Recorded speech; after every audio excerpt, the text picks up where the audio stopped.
Welcome. You're watching Bloomberg Quint. We're in the Bloomberg studio in Midtown Manhattan, and I have with me Viral Acharya. He's the C.V. Starr Professor of Economics in the Department of Finance at the New York University Stern School of Business. Professor Acharya, thank you very much for speaking with us. One of the things I wanted to focus in our conversation today was not just for your assessment of India's macroeconomy, but also how India's banking system or financial system has been plagued by the problem of bad loans. But let me start first by what you make of how far the Modi government has come in the little over 2 years that it's been governing India, and where you see the economy of India right now. Do you believe firmly that it's on the path of recovery? Yeah, I would say we are certainly on the path of recovery, and it's particularly helped that we probably look the best in terms of growth prospects, as well as last 2 years of growth not just among emerging markets, but actually including the developed economies.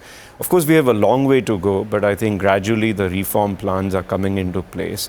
I think the fact that we managed to get the GST bill passed through the government is, I think, a big positive, to the world, more as a signal that the processes and the bureaucracy is functioning rather than just stalling all the critical projects. I think, the road and the railway infrastructure is also gradually on the upswing. So I would say by and large we are in good shape. What I'm most worried about, if anything, is sort of global headwinds to growth. I think Europe, in my opinion, is still sort of just teetering on not falling into recession. There are parts of Europe that look pretty weak, especially the Italian banking system. And now even the German banking system is actually not looking that great, with two of their largest banks not looking that good. Japan is constantly in and out. Brazil, Russia, China. Everything is on a slowdown. China could be in it for a pretty long haul, given the extent of disinvestments and deleveraging that their banks have to go through.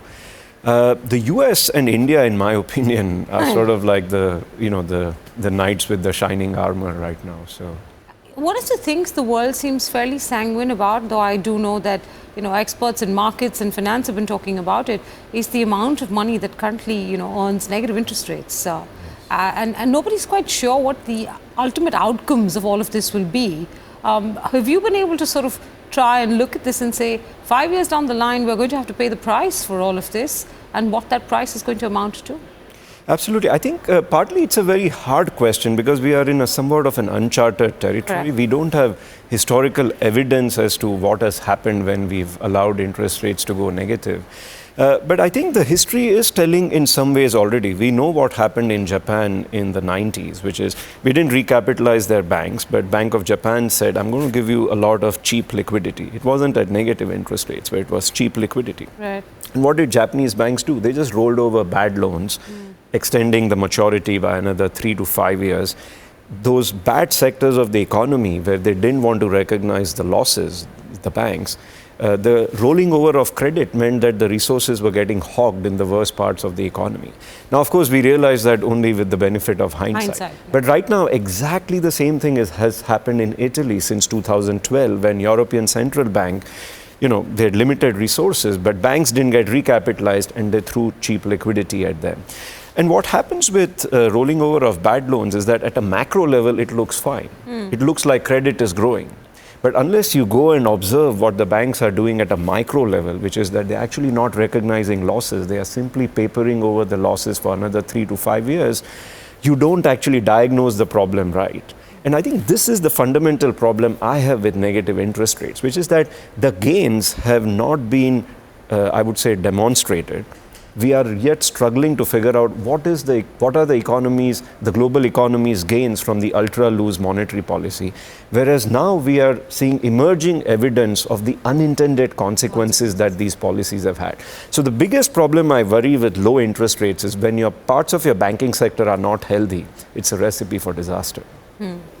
Speaking of parts of the banking sector not being healthy, how do you react to what's gone on with Deutsche Bank over the last few weeks? You made a mention of weakness in the German banking system, and who would have thought even a few months ago that we would be sitting down and talking about weakness in a bank in a country that was the one standing pillar of the Eurozone, right?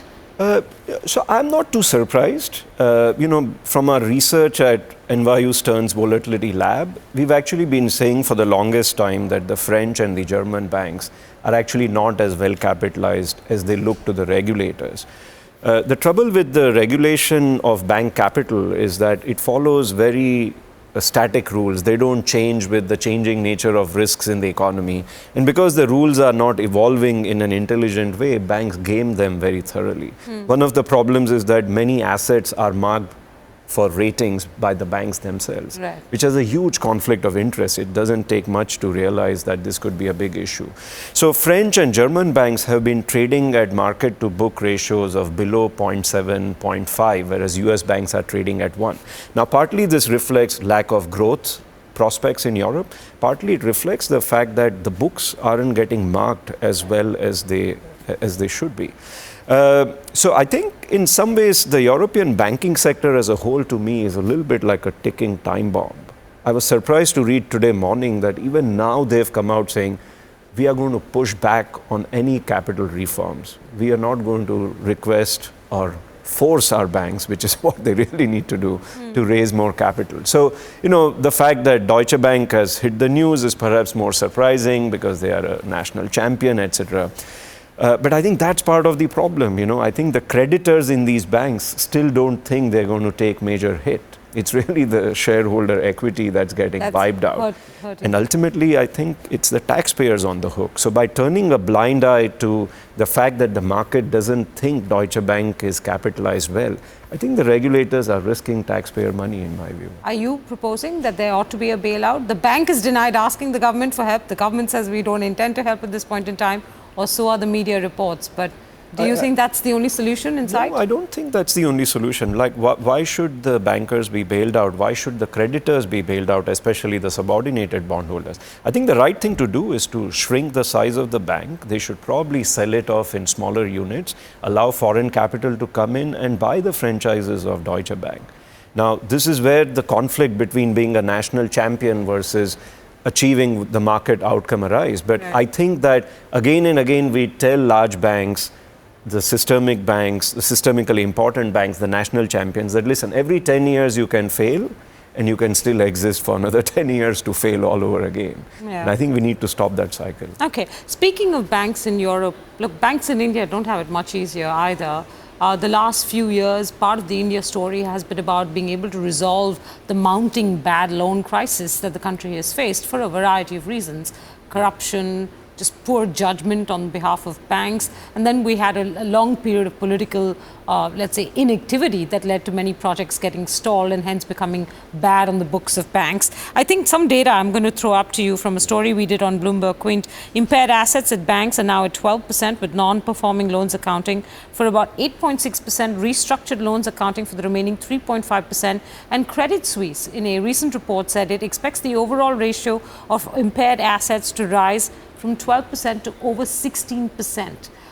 Clearly, this problem is not behind us. How do you assess it? You've written extensively about this and about the impact on public sector banks in India. Yeah. So I would make three points here. Yeah. So the first point I want to make is that while these numbers already look quite large and staggering, when you separate public sector banks and private sector banks, it looks even worse, which is that the losses at public sector banks are even larger than the average losses. But they've done most of the infrastructure financing. Yeah, they've done most of the infra, steel, power. You're Yeah, you're absolutely private sector banks right. have just steered clear of all of these assets. So that's one point, which is that ultimately we have a problem here, like a Deutsche Bank one, which is that the banks that are getting into trouble are the ones where we don't have good mechanisms to actually resolve them.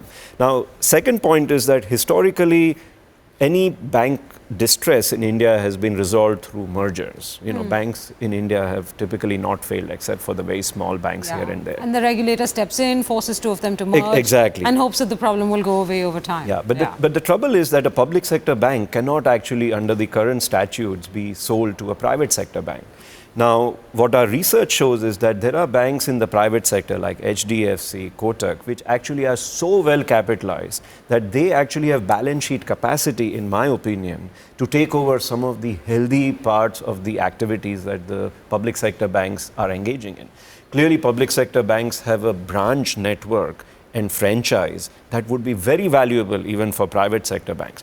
Now, the right creative destruction, in my opinion, for this is that even if we can't repeal the legal statute that easily, that, okay, you can't sell an entire public sector bank over to someone else, we need to find a minimum level of transfer of assets, branches, franchise that is possible from unhealthy parts of the banking sector to the healthy parts of the banking sector.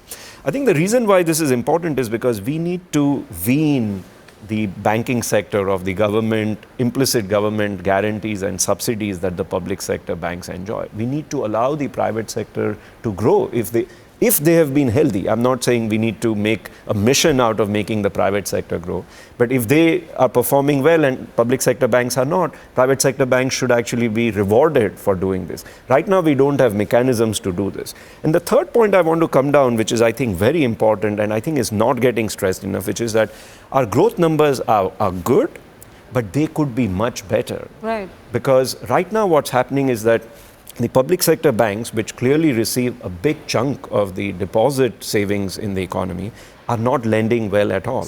They are rolling over bad loans. A big chunk of their assets are stuck in restructured category, as you mentioned from the Credit Suisse report. And third, their credit growth is actually very stagnant. So healthy parts of the economy could actually be getting cheaper credit if we resolve these problems quickly. So I'm hoping that the Reserve Bank of India and the Modi government work out a market-friendly solution to this problem rather than saying, let's just kick the can down the road, which is what Japan did in 90s, which is what Italy has done in the last 5 years. And I'm worried that is what Germany is going to do right now. I think if we really stand out and do the right thing, I think we could push the Indian growth rate above, maybe by 1, 2, perhaps even to 10%. I think that's entirely possible in my view. Okay, so you've raised some very interesting points here, and I want to very quickly address each one of them. When you suggest that you try and separate out the good parts of a public sector bank from the bad parts, for instance, the branch network, which somebody else might be interested in, you're in effect also suggesting that maybe we create a bad bank. It's a thought and an idea that keeps coming up. It came up in the US during the time of the financial crisis. In India, we haven't really debated this in any big way, but is that what you're suggesting? That's one. Second, you suggested that maybe a private sector bank like HDFC Bank would have enough capital to acquire this. But in this day and age of technology, are banks looking to beef up on branch networks as much? Would they be willing to pay at all for anything like this, or would they be willing to pay very small amounts? And therefore, is there really anything good left in the good part of that banking system?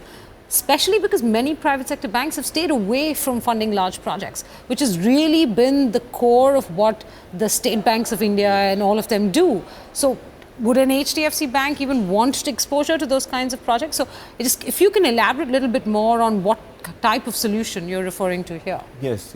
So let me take the two questions one by one. I think the first question, I'm absolutely proposing either explicitly or implicitly that we separate the healthy parts of the troubled banks from their unhealthy parts. So you are talking about a good bank, bad bank solution. Yeah, either as a bad bank that is left as the bad assets on the original balance sheet once you have separated out the good parts, and either you could just let it run to maturity, so you're not looking for sellers, buyers or something like that.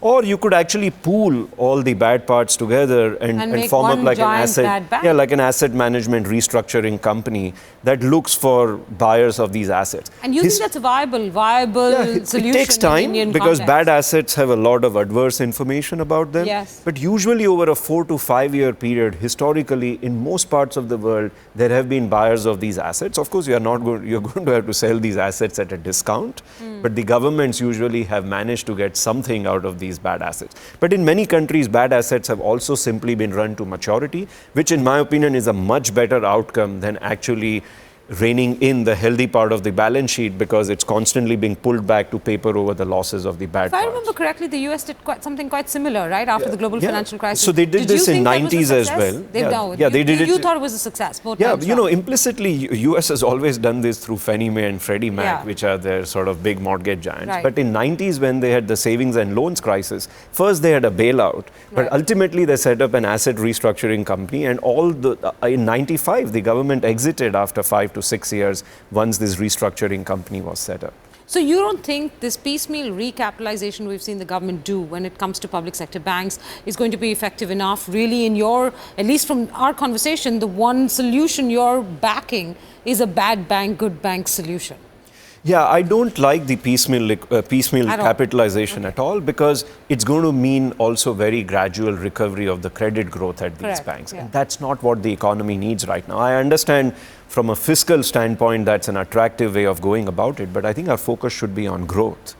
And I think the point is that if the government feels fiscally constrained for injecting more capital, that's precisely why they need to relocate some of these assets into the healthier parts of the banking sector, because that reduces the onus on the government on how much they need to recapitalize, because there is spare capital sitting in the private sector. The private sector doesn't want any exposure to this, Professor Acharya. If it wanted to, you would have seen the private sector step up and, lend to many of these projects, whether they're steel companies or road companies. They never did so over the last 5 to 7 years, maybe smartly so now in hindsight. Why would they get involved now? So I would make 2 Unless points. they were getting it to pennies to the pound. Yeah, so I would make 2 points there. One is that clearly 75% of our banking assets are with the state-owned banks. Yes, absolutely. So there are many parts, even in the healthy parts of the even in the healthy sectors of the economy, there's a lot of lending that happens by the public sector banks. So clearly that share could get easily transferred over, in my opinion, to the private sector banks. Private sector banks could grow in lending to the healthy sectors if big chunk of the deposit savings are not just automatically getting funneled into the public sector banks, regardless of what their quality is. Because, once you have an India or a Maharashtra or a state's name in the name of the bank, the depositor knows this bank is implicitly very, very safe. It's going to be. But in effect, what you're suggesting is also possibly the last nail in the coffin of the public sector banking system in India. You're saying, let's find this right solution, let's make the tough decisions, and even if it means that PSU banking in India, effectively comes to an end because of something like this. Yeah, I'm not even saying it should necessarily come to an end. I'm just saying that those who are distressed should be gracefully made to shrink. Okay. And if others get distressed in due course, maybe that means it is the final nail on the coffin. But I think, you look at the last 25 years of private sector growth, private banking sector growth, it's flat. Right. Indian private sector banking has not raised its market share beyond 25%. In fact, it shrunk after the 07-08 crisis because depositors, especially the corporates, flew back into State Bank of India and other banks. The last point I would make is that I think the deposit franchise of these public sector banks ought to be quite valuable to the private sector banks, in my view, because there are certain parts of branching restrictions that have never been that openly available to the private sector banks without them actually getting into priority sector lending, etc. So the government, on the one hand, along with RBI, has been relaxing the priority sector norms to make it so broad that it's really not a priority sector norm anymore. Yeah. But now we should reap the full benefit of that by saying, let me get some of these rural branches of the public sector banks even into private sector banks, because I think the lending restrictions are not as strict anymore. All right. The solutions that you have sounded out right now just require, I think, a lot more courage than maybe politicians in any country have to undertake, especially because this is such a sensitive issue, right? There are unions involved, depositors involved, absolutely. Yes, and laws involved and all of that. So I'm not going to suggest that this is going to be easily accomplished, but it does give us a talking point to start looking at solutions that are more serious in nature, because so far every scheme that the RBI has come up with, whether it was the earlier CDR scheme as it was called, or now even the strategic, the SDR scheme, so to speak, which allows for banks to convert debt into equity, or thereafter I think the S4A scheme more recently. I mean, every effort that the RBI has made to help resolve this bank loan problem has just not seemed strong enough. Yes. In fact, I'll continue to quote from that Credit Suisse report. It says that we estimate that another 4.5% of loans are stressed, and therefore expectations of a turn in asset quality cycle at this point in time seem rather premature, right? Yes. They're referring to the power sector, where an Uday kind of scheme might still not, yield much. I could go on and on about the sectors that are in difficulty in the country, but I won't. Do you believe that the RBI has also not done enough to recognize this problem? I would say yes and no. In my opinion, RBI could have potentially acted a little earlier than they did. I think maybe the asset quality review that they undertook could have actually been started in 2013-14 itself, when I think there were signs. In fact, there was a Credit Suisse report in 2013. Yeah, the house of debt, that suggested that we had a problem in our house. Nevertheless, I would say that the asset quality review, tough marking down of bank losses, requiring recapitalization, along with, you have to work with the government, unfortunately, when you have a public sector banking in such a large measure. To get these banks to be recapitalized to healthy levels is the only way to go, in my opinion. And I would actually say that even at the cost of having a short-term, I would say, a little bit of a shock to the market in terms of the recognition of losses, is perhaps not such a bad thing. Like, think about which banking sectors out of the 07-08 crisis have come out well. It's the US banking sector. Why? Because they took the biggest pain. They took the biggest hit. What did they do? In fact, they took an actual serious bank failure, right? They took Lehman Brothers, Wachovia, Washington Mutual. Why did that work? Because it aligned political thinking with the economic needs of United States banking sector at that point. And it's that alignment which is most important. And I find that gradual recognition of losses doesn't escalate the matter to a point that it needs to be. So I'm not suggesting we should have a full-blown banking crisis. I don't think we need that. But I think we need to be tough in marking down the losses of banks to ensure that the capital needs are being correctly assessed, and have an open dialogue with the government that, listen, if you can't inject the capital, let's figure out an alternative way of transferring some of these assets and branches into the private sector. Okay, so you've said a more realistic recognition of bad loans, some of which is already underway, definitely more recapitalization. Absolutely. The absence of which will mean that we should look at a bad bank, good bank kind of solution. Yes. Right? Now, if these were not to take place, because these are right now not part of the active agenda of the government, there is some recapitalization happening, but not necessarily as much as these banks need. Where do you think we are in this NPA cycle? Do you think we have another 2 to 5 years of pain to face, or do you think it might be a shorter term period of 1 to 3 years, or do you think we're over the hill now? That's the problem with kicking the can down the road, which is you can't actually attach a very clear timeline to when your problems are going to get solved. Because if you let a wound fester, you don't know what extra problems it's going to actually lead to. So I don't have a good sense of what it is. What I can definitely say from historical research everywhere is that it's well-capitalized banks that lend healthily to the deserving parts of the economy. Undercapitalized banks either don't lend, or if they are thrown cheap liquidity at, they lend to the wrong parts of the economy. So I don't know when we can end the cycle, but what I know for sure is that it's at least 2 to 4 years. And what we can do, which will actually bring about a turnaround quicker than that, is to actually recapitalize the banks expediently over the next 1 year. So my sense is we don't need to have a clear sense of when we can get out of this mess, because it's a mess, and we have to just figure out how quickly we can get out of it. And so our focus should be on not having to answer the question of when we will get out of the mess if we don't fix it. We should just fix the mess. And I think there are clever solutions, even if that requires some political will to make that happen. I don't think half-baked solutions like taking RBI's profits and putting them into public sector banks is the way to go. I think that's just like putting a Band-Aid. And actually, it's a pretty bad Band-Aid, in my opinion, as well, because it kind of distances the fiscal authority from the monetary. It reduces the distance of the two.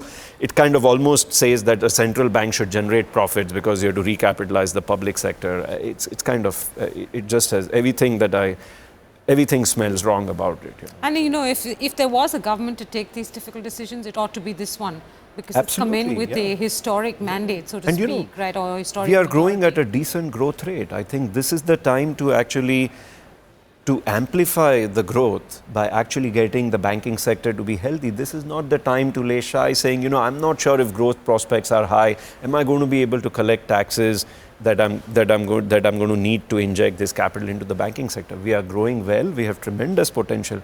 This is the time to clean up the mess. Difficult. All right, Professor Acharya, thank you so much for your time, and we're going to leave it there. Thank you very much for speaking with Bloomberg. Thank you, Manka.